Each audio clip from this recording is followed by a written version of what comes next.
Hello. So it is going on 11 o'clock at night on Saturday, December 5th. And today, well, not really tonight, but probably tomorrow, I'm going to start the next book in my Thirst Reread series, which is book 6, which is called Creatures of Forever. So if you are coming into this video having not read the other 5 books in the Thirst series by Christopher Pike, I would suggest going to read those books. Maybe come and watch my videos on them because I have a whole reread series of videos dedicated to each specific book in the series, talking about my thoughts on them. It will be a link down in the description below and in the cards of this video for the playlist. But this is the 6th book in the Thirst series, so I am going to be going into some spoilery content, more in particular to what happened in the last book, which was Evil Thirst. In Evil Thirst, we basically are on this big chase with Sita and with Seymour about finding the baby John, who is considered this reincarnated version of Jesus Christ. We meet up with a archaeology team who supposedly are followers of this woman named Suzima, who was an ancient Egyptian prophetess that Sita had actually known and studied under. And while we look in these flashbacks with her and Suzima, we see this character named Ori, who is a high priest, who is the leader of this cult called the Setians. And we don't know much about them until toward the end of the book, but we do find out at the end of the book that the Setians are basically an alien demonic race from a actual hell planet that are basically having the goal of taking the reincarnated version of Jesus Christ and eating him in order to essentially take over the universe. I believe that's the idea, but thankfully Sita stops them from doing that, and the Setians are like, fuck this, we're not dealing with this bitch. Let's get the fuck out of here. Additionally, there are a few things that do happen in the book. Unfortunately, Sita's daughter Kalika, who we thought was going after John for her own nefarious purposes, was actually found out to try to be protecting the baby, does die at the hands of Ori, and she saves Sita by giving her her own blood and basically giving her the strength to continue. And unfortunately, we do see Seymour once again, for like the 3rd time in this series, nearly dying, but he finally gets Sita to turn him into a vampire, which he has wanted since book 1. For those of you that don't know, Seymour is a character that has been with us from the very beginning. He's kind of been like the scribe of the story because Sita had met him, known he was a writer, and she wanted him to write her stories and her life essentially, and she did so with kind of a possible promise that she would heal him of his HIV sickness that he had developed and possibly could have turned him into a vampire, but she kept staving it off and staving it off, and he continuously followed her into these grand adventures that she had, and he's died already once fully, has nearly died twice, and the second time he's nearly died, she finally gives in and does make him a vampire. So now we have Vampire Seymour. Is he gonna live, considering that the other 2 vampires that Sita has created over the series have both died? I don't know, and I'm kind of scared because I do really love Seymour. He's one of my favorite characters. I think he is a sweet little cinnamon bun, and I want to protect him at all costs, but I have a really distinct feeling he is not going to survive much longer in this series. He may not get past book 6. So there's basically a really quick rundown of what Evil Thirst is about. Now let's get into what Creatures of Forever is about. So according to the synopsis that is on Goodreads, there is some kind of entity that does come into the story, and I'm not certain whether at this point it is the Setians again or something else, but there is apparently some kind of force that is trying to help Sita with going through what's going on now. I don't necessarily know where the story is going to pick up from, whether it's going to pick up right after Evil Thirst or anything regarding that. All that the synopsis on Goodreads says, which is very vague, is that something comes around, is looking to give Sita some power, or she's learning to figure out what it is, and that's about it. I don't know. I have a feeling it's going to still have something to do with this baby John that is supposedly the reincarnated version of Christ. I have a feeling it's going to have something to do, again, like I said, with the Setians, because I do believe that from this point onward with Evil Thirst, there's going to be a sci-fi element to this story, which, again, I still don't fucking know why that's a thing, because it just doesn't seem to fit in the entirety of the story. I don't think I'm going to get to this tonight because I am actually getting really tired. It's getting close to the time I usually go to bed, I feel like such an old woman saying that, and I'm 23 years old, but I usually do go to bed around 11:30 at night because I typically have to be up by about 7:45 to get ready for work and stuff.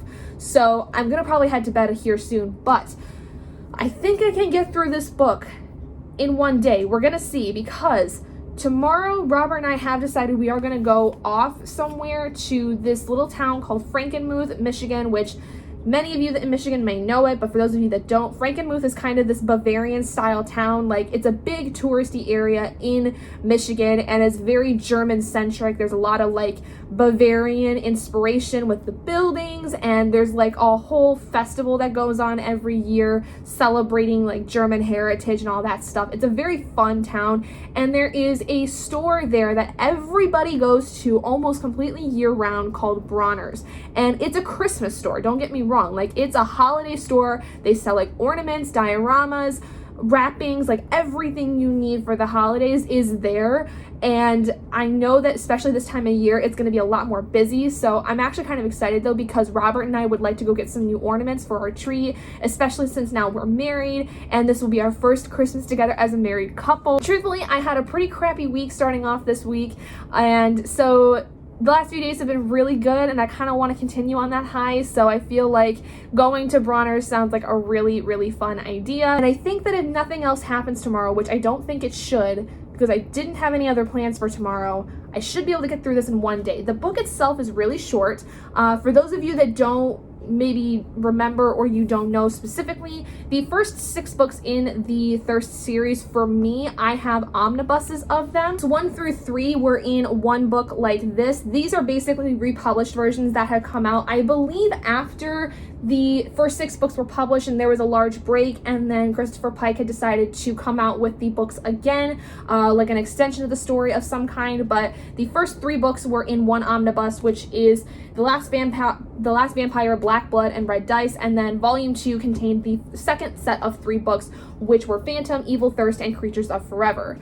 I'm actually going to quickly look up right now if there was a gap, because now I can't remember. I think that there was a comment on my last video saying something about a 26-year gap, but I don't want to believe that's true. According to Goodreads, Creatures of Forever was published in September of 1996, so that's another 2 months after Evil Thirst, because as I said in my last video, the books that were in the beginning of the series were all kind of serialized. That's why they're so short and why they came out so often. Like, they came out within like a few months of each other. So now I'm gonna see when the Eternal Dawn, which is book 7, had come out, because that, according to what I have, is the actual first full-length, like more than 300-page novel.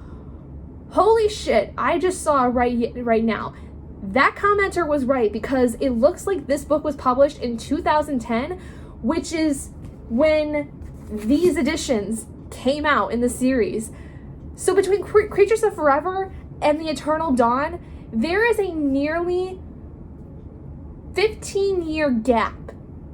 That is freaking crazy to me. That makes me kind of hopeful that maybe the books after Creatures of Forever will actually be in more of a contemporary tone, because one of my biggest gripes with the beginning of this series has always been that the writing style doesn't fit. It doesn't fit the character. It doesn't feel like it's supposed to be in this YA tone. I'm so excited though, because Phantom was like the big moment where the writing style felt like it finally solidified and we finally got Sita's voice correct. So I'm hoping that Creatures of Forever is gonna do way better than Evil Thirst did, because Evil Thirst was like a travesty. So I hope this one's gonna be better. And then I am really hoping that the Eternal Dawn, because it came out so much later, that the writing style is gonna be better, that the story is gonna like have a whole other thing, which, if I'm not mistaken, the Eternal Dawn is going to involve a descendant of Alyssa, or Sita as she is known. Oh, I'm so excited. That makes me really excited now, but I'm getting ahead of myself because this is not even the book I'm focusing on. I need to be focusing on Creatures of Forever, but Creatures of Forever is hopefully going to continue and end a storyline that will end cleanly, and hopefully it will though give us a good jumping off point for the Eternal Dawn, which is technically like a whole new plot line, a whole new series, but deals with the same character. Oh, now I'm like so excited. You guys have no idea.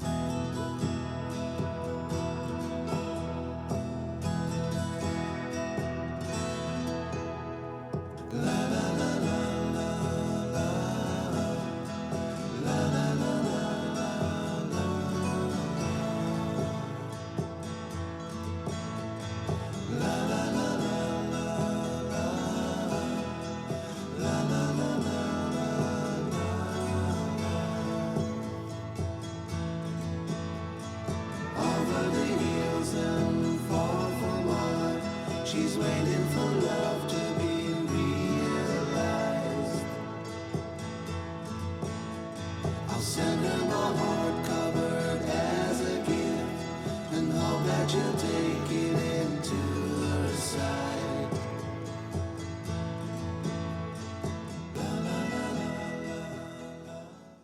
Okay, so this is my first time ever having made and drinking French press coffee.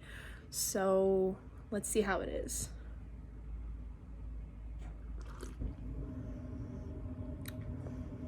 Ooh, that's pretty good. I got some house blend coffee beans that I ground myself, and that's actually pretty good. I guess I don't really know what the difference is. I guess it must have something to do with, like, if it's completely black, you'll tell more often, like, if it's wrong or not.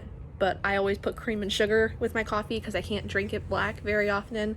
I have found, though, that if it's a certain kind of blend, like when I went up to the cabin a couple weeks ago with Robert's family, there was this coffee they had that was like a nutty blend. I could drink that black, and I've never in my life before been able to drink black coffee with like no cream, no sugar, nothing. But I got some YouTube videos on the TV going, and I'm gonna get started this morning with Creatures of Forever. The plan for today is basically Robert's gonna probably wake up around like 3 or so, and then we're gonna head off to Bronner's, which is about 45 minutes away. I thought it was like an hour, but I could still get some reading in on the drive.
First chapter, we already get right into the thick of somebody going after both Seymour and Sita, and no idea who they are. The person that attacks them claims that they are partly human, but that they are from this very ancient like line of possibly alien race. They also had a ray gun, which tells me that this is going to go in a very sci-fi kind of realm, similar to how the end of Evil Thirst was. Not sure what this is gonna do in terms of like how this is gonna go. We don't know if this person is from like the Setians, which were like these demonic aliens from like this hell planet that we saw at the end of the last book.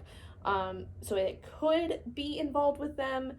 It's possible they could be from a completely other race that are claiming to have a lot of power that they can give Sita if she joins them. I don't know what that's going to entail because I don't remember much of this book in terms of it being like a plot book, because the middle books, from what I remember, were kind of iffy for me as far as like what happens. Like, I remember when Kaliko was born, I remembered like the fact that, you know, there was at least 2 books with Kalika, but I didn't remember what the next book after Kalika's death was supposed to be about. Even in the second chapter, there's a lot of stuff that's coming up that I think is really pertinent to talk about, because it does deal with stuff that, you know, is new information for me. So the second chapter deals with Sita and Seymour visiting Paula and her son John, which Paula, we find out, is kind of this reincarnation of the prophetess Suzuma that we learned about in the last book, which explains why Sita was drawn to her, why she was drawn to her baby. Paula is starting to remember things about being Suzuma, and she's able to also then understand some concepts of what this group that has just attacked Sita and Seymour is going for. And the way she describes it is that there is this harvest that is supposed to happen in like the next 25 years. It's basically a period of transition where it's kind of what it sounds like being is kind of the Christian version of like the end of days, or like Ragnarok if you're Nordic, or the end of like Kali Yuga if you're Hindu. So essentially the idea is that there will be people that will either be sent to like a more negative dimension because of the way that they have lived, or there will be people who kind of go to more of like a heaven of sorts. It's not necessarily though like a heaven or a hell. It's just they will basically, their souls will move on in one way or another depending on how their lives have led, whether they have like pure hearts or hearts with a lot of sin of sorts kind of thing. Paula says it doesn't have anything to do with religious persuasion, higher learning, physical health, beauty. The only thing that does matter is like how people live their lives. Like sometimes the most negative people will still have a positive outcome because of what is in their hearts and in their souls. So Paula gives, for example, that Sita could possibly end up being in kind of a more positive realm when she dies, because of the fact that Sita has relentlessly given her life for other people despite how much she has killed over the years. But she's always been someone who's been very loyal. She's always been someone who is willing to put down her life for others in order to protect them. So she therefore has many more positive qualities despite it being a kind of generally more negative person in a sense. But Paula does explain that like she doesn't quite know what this next realm looks like and how it differs from a realm that like people who have a negative life essentially that do not change their ways go to. But she also says that there is this issue. She believes that her son was meant to be born so that he could help move people in a positive direction. But basically, she says that God's plan has seemed to have changed. Every individual affects the world, but it is difficult for so many to go forward the way we would wish them to when there's so much evil in the world. Yet this evil is there for a reason. It plays a part. She mentions Ori, who was the Setian that tried to kidnap John. This is all happening like a month after everything in the Evil Thirst happened. So then from here, Sita goes into this whole idea of what happened to her while she was facing off against Ori, which basically she had this moment where she had all of this power, but she didn't like, she wasn't on like a physical plane. She basically turned into light from what I remember. And so like she had this really interesting kind of like supernova-esque thing happen. And she says that it seemed as if for a time I was not physical, that the very matter of my body had changed to light. Is that related to this harvest you describe? And Paula says yes.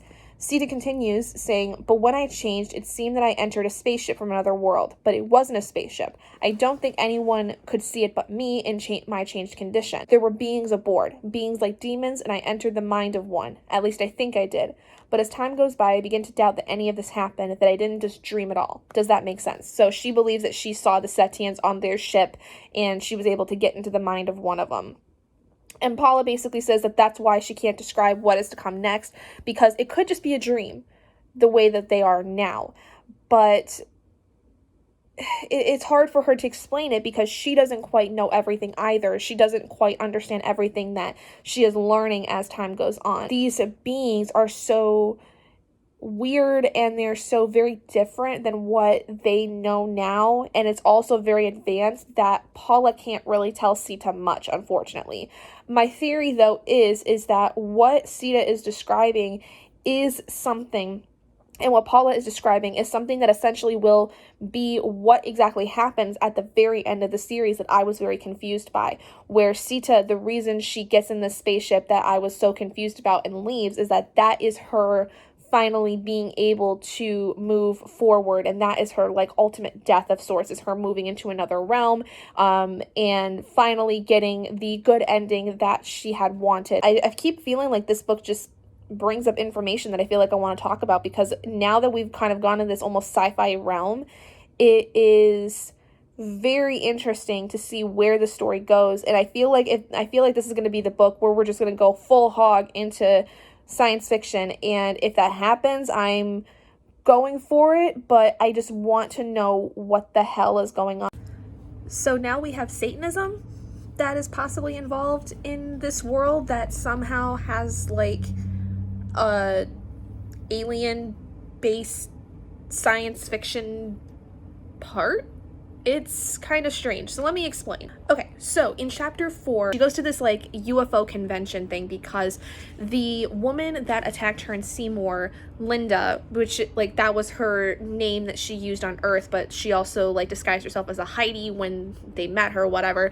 Anyway, Linda basically was supposed to go to this UFO convention to be there for all these different things, and the last day there is this lecture by this man called Dr. Stoon, who is a parapsychologist. So essentially she follows him, and she knows right off the bat that he knows who she is.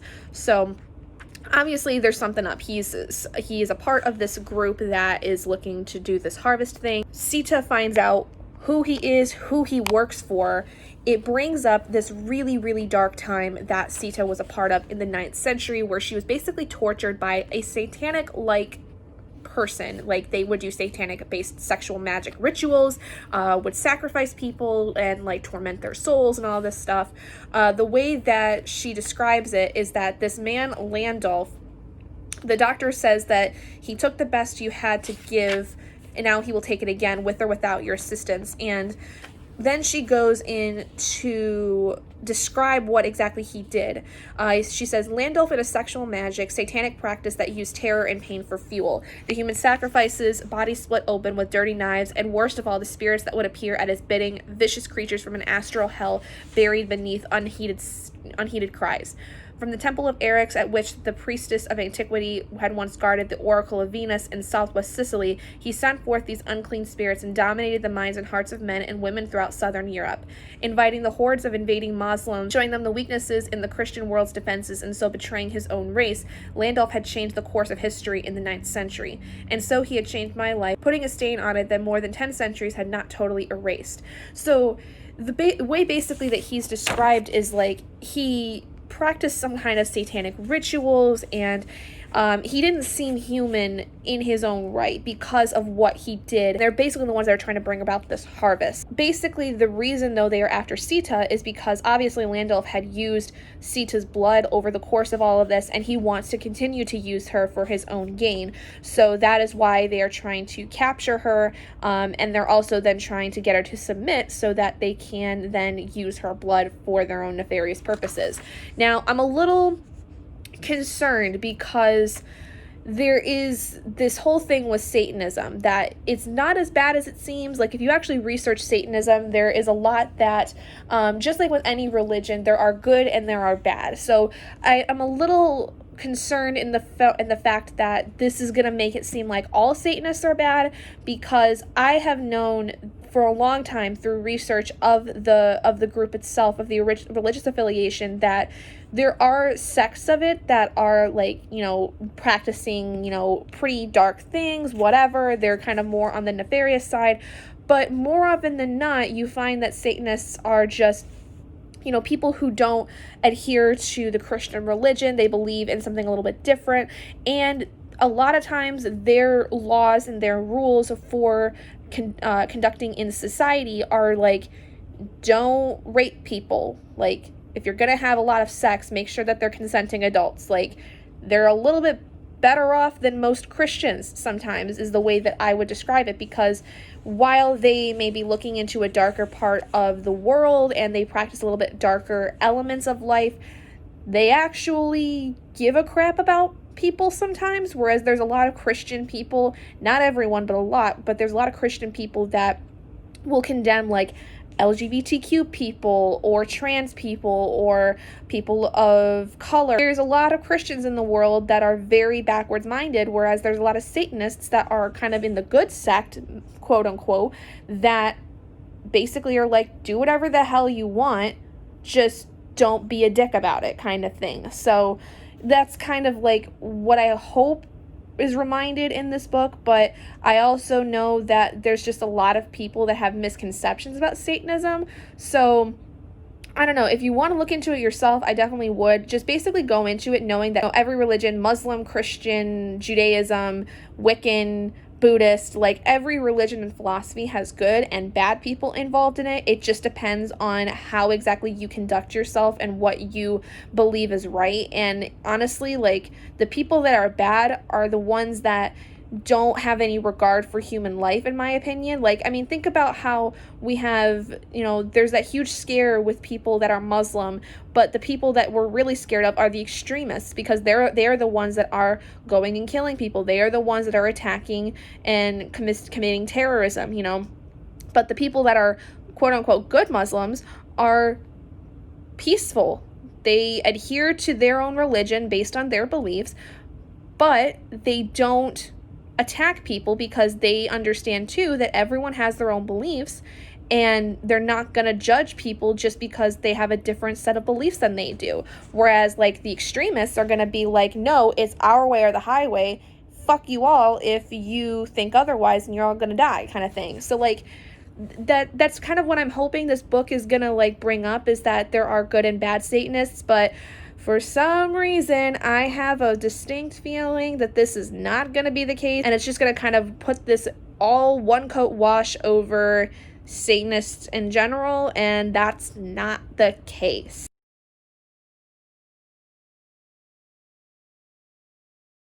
And now we have time travel.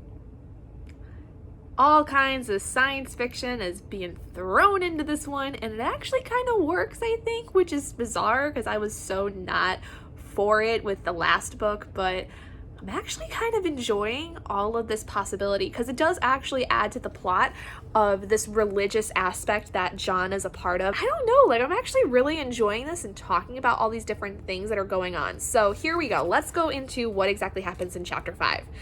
So in chapter 5, we meet up with a character that Sita had met at the convention that goes by the name Stacy Baxter. Now, obviously, that's not who she is. She is something way, way different.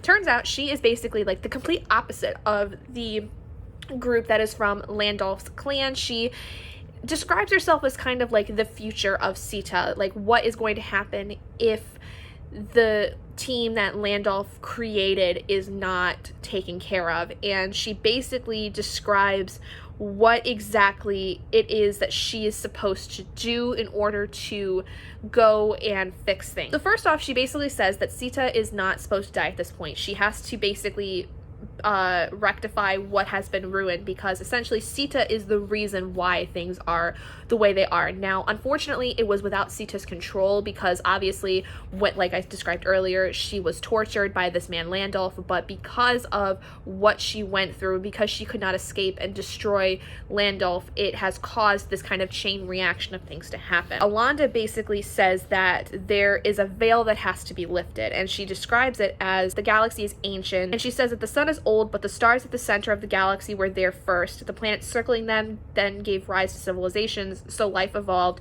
First plants, then animals, and finally what you call people arrived. Some of them looked like us, but not all. They became conscious. They knew all that the people of this world know and more, for there was at that time no veil between the conscious and the unconscious, no loss of the awareness that we are all part of the creation. The gods of those suns did not desire this veil to confuse their children, and therefore everyone on those ancient planets lived in light and peace. She says that basically Suzuma had told her about the coming harvest, had told Sita about the coming harvest on this world. These ancient people also arrived at a point when it was important for them to move on, to move into another realm, a kind of like fourth dimension of sorts. But there was a problem. Because these beings from the central suns of this galaxy were positive, they were what we call good-hearted, but because they had always lived in bliss, they had no incentive to grow. Therefore, for many billions of years, from the third dimension to the fourth, there were few harvests, and these people are kind of a rarity. So Sita basically says, so the source for all this pain for us here on this world is the veil between the conscious and the unconscious, yet this plan acts as a catalyst for us to grow. And then Alonda goes further into saying that people of your world often speak of good and evil, but what you call evil goes you onto the greatest good. That is necessary for you and all people of your world. That is why it is there. That is why the great being within your sun allows the veil to exist. The story from the Garden of Eden, the knowledge of good and evil that your ancient ancestors received, that was not a curse but a blessing. It only seems a curse to you at times like this when you are in doubt. Then she goes on to say that there is a place for negativity as much as there is a place for goodness in the great scheme of things. There is no hero without a villain, no peak without a valley. But our path, the path of love, demands that we overcome negativity, but we do not overcome it by resisting it. That is an illusion. What you resist will persist. Because the thing here is that Sita has always tried to do things with love, but love has always hurt her. She's lost loved ones. She's been betrayed by people she thought she loved, things of that nature. So it's very hard for her a lot of times to continue to do things with love because it's hurt her in the past and she's just afraid of it in general. But that is basically what is going to get her through her continued life. Sita basically says she believes that Landolf is dead, but Alonda says that he might not, but at the very least his work lives on. You met a sample of it tonight in the desert. There are more of them emerging at this time, and they possess a sample of your blood. It's never intended that the negative side of harvest should possess such a powerful army of warriors. In the coming years, they will overwhelm your people, turn virtually everyone toward fear. So this group that Landolf has are kind of the negative aspect of this harvest, whereas Alonda is representative of the positive version, and so is John.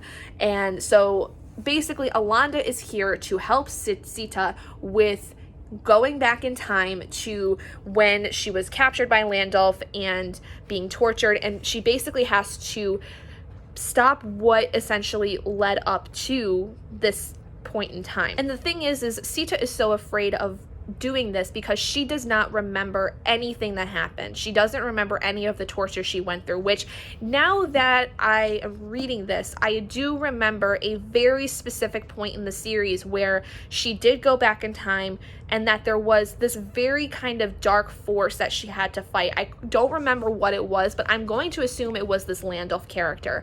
But I feel like this has happened more than once in the series where she has basically gone back and forth with going back in time, basically going to go back in time with her mind. She's not going to physically go back in time, but basically her mind in the future is going to go into the body of her past self in order for her to try to change how things had happened when she was captured and tortured, basically. Then she goes into explaining about Landolf, saying that he is not from the dimension beyond this one, but from the one even beyond that. He is a negative fifth density, not merely a sorcerer, but a master of sorcerers.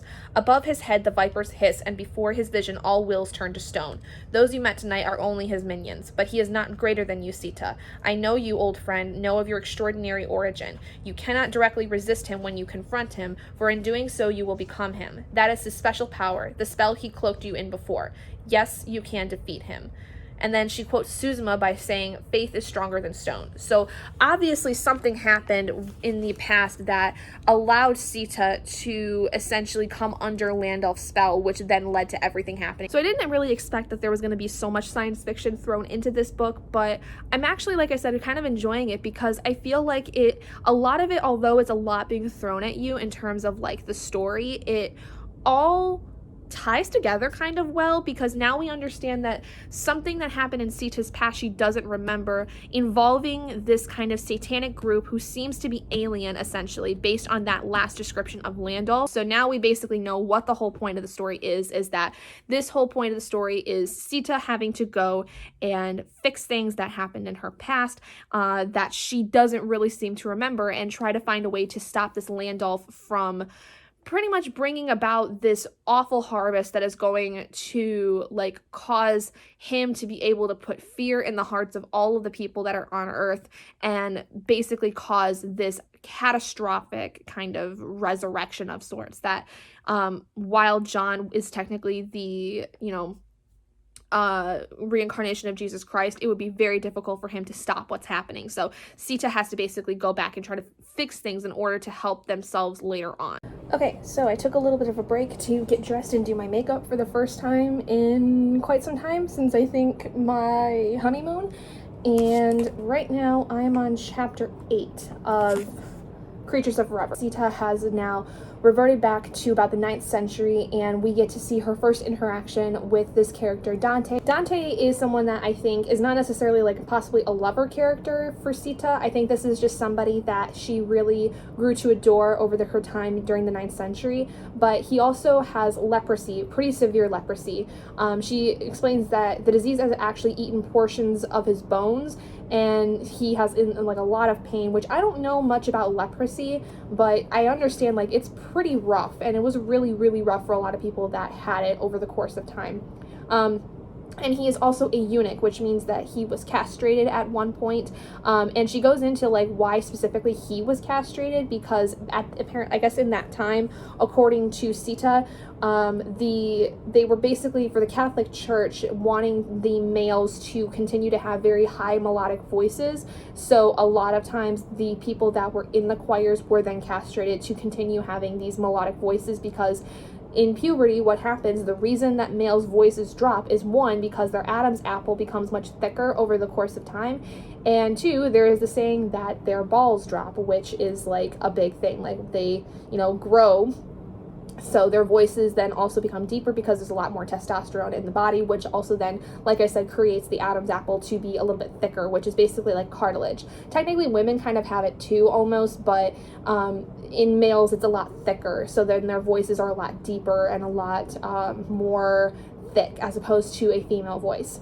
So that's kind of what she basically saves him from these people that are attacking him because he's a leper. Very much kind of like discriminatory actions, like a hate crime almost, is basically happening, as we would put it in like today's terms. But yeah, so we don't know much else about that. She's just saved him, and that's about it. And the thing that she talks about when she puts her mind back in the body of herself from the 9th century is that there is kind of like this weird thing that happens, this almost dual action going on, where Sita from the 9th century knows that the newest Sita is there, but it's almost like she doesn't know at the same time. So I've got about 10 or 11 chapters left of the book itself. These first 6 books in the series are very short. They're anywhere between like 180 to like 250 pages. Like, they're not that long by any means, but they do in some ways pack a bit of a punch. I feel like this one, though, in terms of the length already, even though I'm only now on the 8th chapter, the structure of it actually works for the length, I think, so far. Like, I feel like it's not super rushed. I feel like, though, that things are moving very quickly, because these books just have a tendency to move very quickly in short amounts of time. So, I think it works in right now for the length, but it will then ultimately come to what happens at the end, whether or not I fully feel like the shortness of the book works for the story or not. This one definitely feels like it should be on its own, just because of the way that the story is developing. We're entering a new plot line that was brought up in Evil Thirst, and so it definitely feels like it should be its own like singular story. I am basically now waiting for Robert to get around to have us head off to Bronner's, and I'm really excited because I haven't been there in a few years, and so it'll be nice to go back into there and do some shopping. I will be reading this though on the way there, because it's about a 45-minute drive to there and then obviously back, so I'll get some more time to read this over the course of the day. Okay, so it is now going on 9:30, 10 o'clock, almost 10 o'clock at night, and I did end up reading one more chapter on the way to Bronner's. I was gonna take footage, but I just didn't end up doing it. It was very fucking busy. Like, that's the busiest I ever saw it. We were in a line for only a couple minutes, really, but there was a line like going out the door for people to actually go in the store. So we weren't there for very long because I get very, very anxious in places where there is a lot of people. But we did get some really cute Christmas stuff. Got a couple ornaments, some garland that I was gonna put around the tree and stuff like that. So very happy with the purchases that we made today. I am on chapter 9, so I think that I can get this done tonight. There's really not a lot stopping me from reading the rest of it today. There's only about 100 pages, 101 pages left, and the book flies by very quickly. So I don't see why I can't just sit here and binge the rest of it.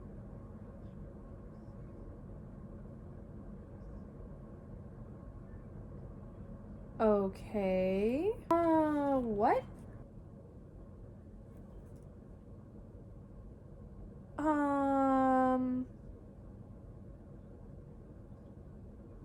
I don't know how to feel right now.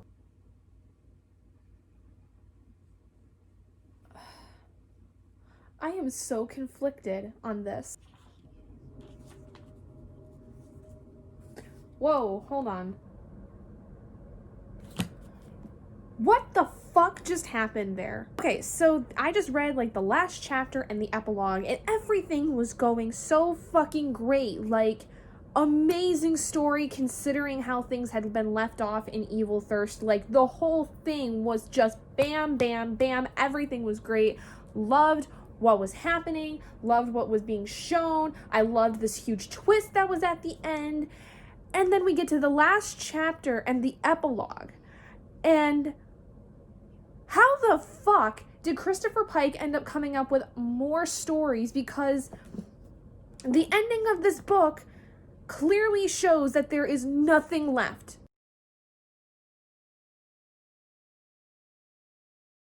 So let me explain. So pretty much since the last time I updated you guys on what was going on in the book, Sita basically went with Dante to go find Landolph and find out basically what he was up to and essentially try to stop him, because Sita knows that he's a bad dude, knows that she needs to stop him.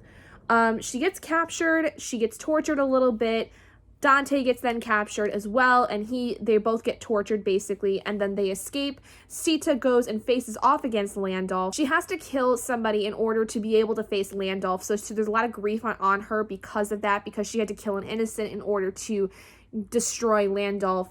And when she finally does escape and then finds Dante again, she thinks on all these different things that she's learned since the first time she was in this position about like a bunch of things that had to do with this like exact scenario with Landolph. There is a play, an opera actually, that she watches in the 20th century that has a lot of references to what exactly happens with Landolph. And then she also recalls the tale of Perseus, where he goes and kills Medusa, and essentially links things together to where she finds out that, plot twist, Dante is actually Landolph, and the guy that she thought was Landolph was just some random person disguising himself as Landolph. So Dante the leper is the one that is actually Landolph, and the reason he has leprosy is because of all of the black magic he had been doing that basically like deteriorated his body, making him look as if he had leprosy, which he does, but it's because of his magic, not because he contracted it from somebody else. So then from there, Sita, when she finds this out and finds out how exactly Landolph got her blood, which was because she went to save Dante, thinking he was Dante, not Landolph in the past. Instead of giving him her blood, she ends up being able to then transport all the way back to the very beginning of her story, where Sita ends up destroying Yaksha before he's even freaking born.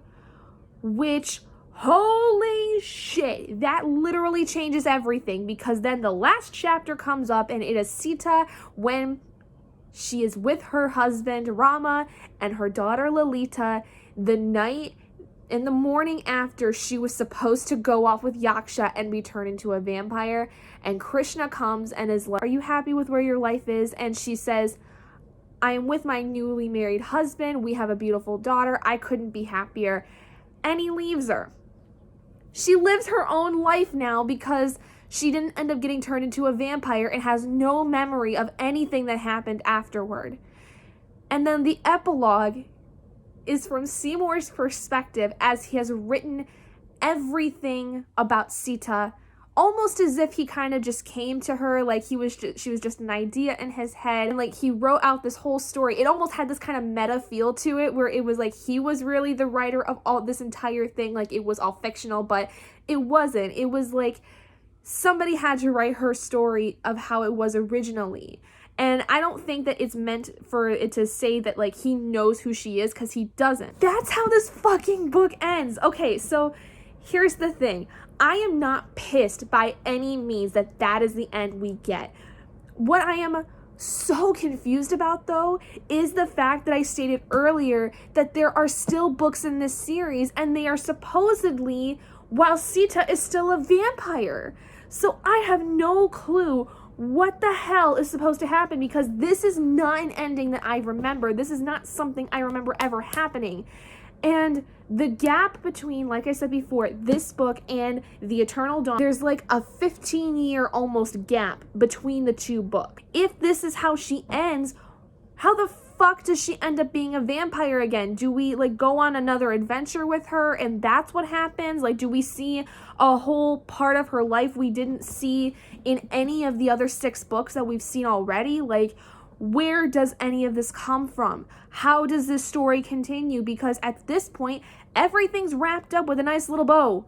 And truthfully, one of the concerns I had with reading this was that the shortness of the book was going to really dampen the story and make it so difficult for me to enjoy it.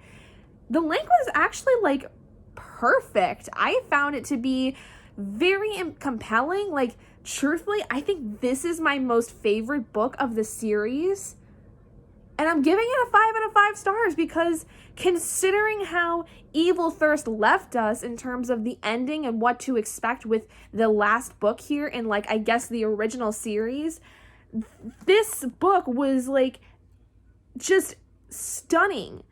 With the material that it was given, it did such a good job of telling the story and wrapping up the story in a way that made sense, that, you know, was consistent, had so much development in terms of like the lore and the idea and the history behind everything. I felt like Sita was really a character I finally felt like I connected with, and I felt like I was rooting for the whole time, whereas with the other books I was kind of just going through the motions of following her and seeing what she does and not really rooting for her one way or the other. I actually felt like the entire time I read this book today that I just felt so much love and appreciation for her and for how much she's grown over the course of this series. There's a lot of moments where she understands that she's done some bad shit over her time as a vampire and she needs to make things right, which is like the whole theme of this whole book is about rectifying her mistakes that she's made, starting with one of the most important ones that changes the course of how the world is to fare in the future. There's so many things about this that just change the whole dynamic of the story, but I just found it to be just absolutely beautiful. We finally come full circle to this whole life of Sita, because in the beginning she never asked to be a vampire. She never asked to have Yaksha come after her and make her into a vampire for her to live 5,000 years and suffer. So to see that she actually gets the life that she always wanted to have that was stolen from her, it's just so gratifying. I can't put into words anymore what exactly this does, because I truthfully just feel like this is the big payoff right here. If you read only the original series, I guess, of the story and don't continue with anything that went past this, because I have no fucking idea what's gonna happen past here. I'm still gonna read it. This one is the big payoff at the end. It is the big kahuna that you're waiting for 6 books that just makes everything seem so much more worth it. Everything ties back together in the end. Everything feels like it's come to a head that makes sense. Before I go, I am going to let you all know what exactly we're supposed to expect with the Eternal Dawn, because I am not going to be able to wait until tomorrow when I start the Eternal Dawn vlog to find this out. Migrated to the office, and I have here the Eternal Dawn. This is technically book 7 and volume 3 because obviously, like I said before, Christopher Pike did continue with the series 15 years after the original one ended. So here is the synopsis on the back of the book. I keep thinking I'm never going to die, but I could die any day, even today. Alyssa has spent the past 5,000 years as a vampire, living alone and fighting for survival. In her loneliness, Alyssa cannot resist bringing Terry, a descendant of her human family, into her life. But Alyssa is surrounded by death and destruction, and just by knowing it, Terry's life is at risk. Alyssa's guilt grows when she becomes involved in a dangerous conspiracy. A covert organization knows Alyssa's secret and will stop at nothing to use her powers for their cause.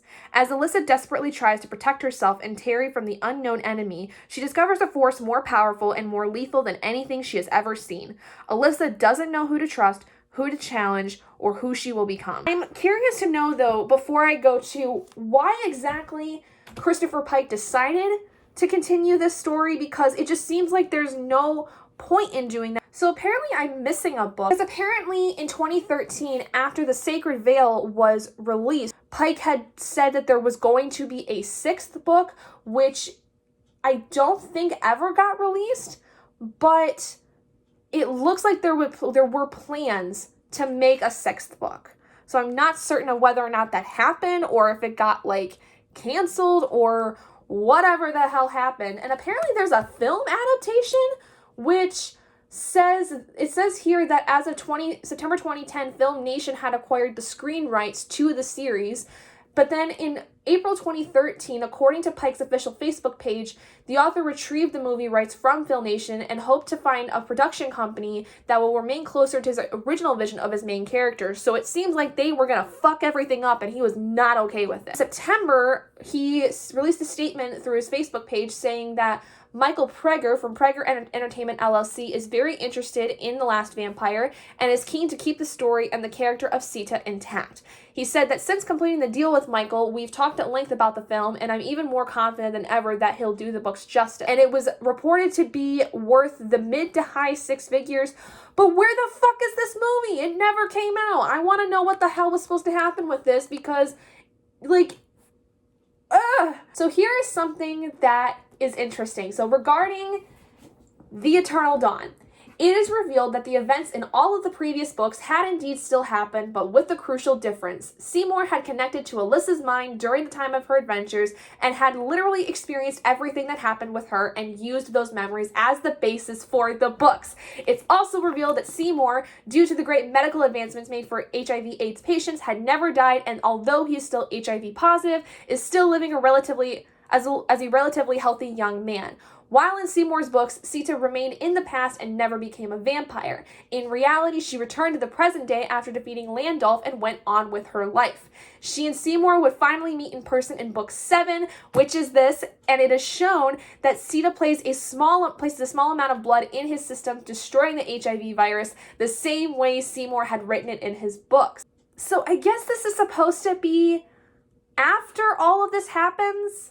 Because it says in reality, she returned to the present day after defeating Landolph and went on with her life. So, oh, I get it. So what this means is that in Seymour's book, she goes back in the past and never becomes a vampire.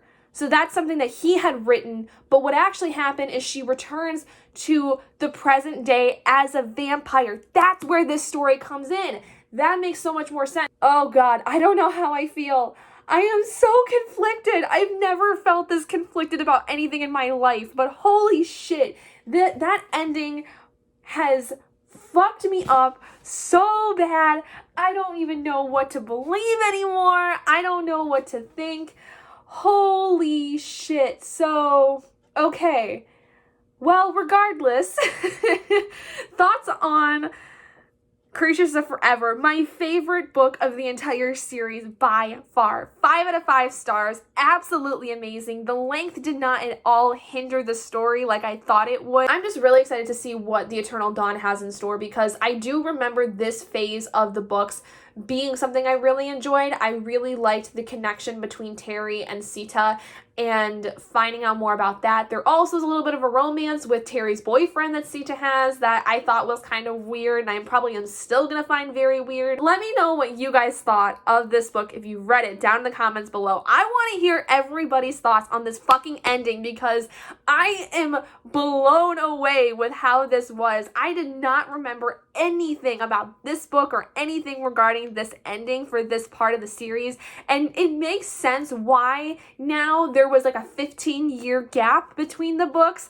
because holy shit, that was a way to end a series. And then it's like, oh yeah, 15 years later, there's still more story of Sita I want to share, but I kind of want it to be further on down the line. Like, you know, there's some authors where they wait years between series because they feel like that the story's ended, but then they keep thinking about the characters, and so they come up with new stories regarding these same characters. Like, it's happened before, it'll probably happen many more times over the course of time. Anyway, thank you all so much for joining me in this video. I know it was a long one, but let me know what you guys think of these kinds of vlogs as well, where I do take more time to come up with stuff to talk about as the video goes on. And I feel like, especially since this was all done in one day, that it felt like it needed to be longer, because otherwise it probably would have been me starting the book and then finishing the book and then not having much else to say because I would have forgotten a lot of stuff. So let me know what you guys think about this way of doing videos. If you care, if you don't care, I think this will be the way I do stuff from now on because I feel like it just works a lot better in terms of processing the information that I get of the book over the course of it. If you guys did enjoy this video though, please also do give it a big thumbs up. And if you're not already and you'd like to be, hit that button down below and subscribe to become an owlet in our flock. And I will see all of you guys in my next video. Bye guys.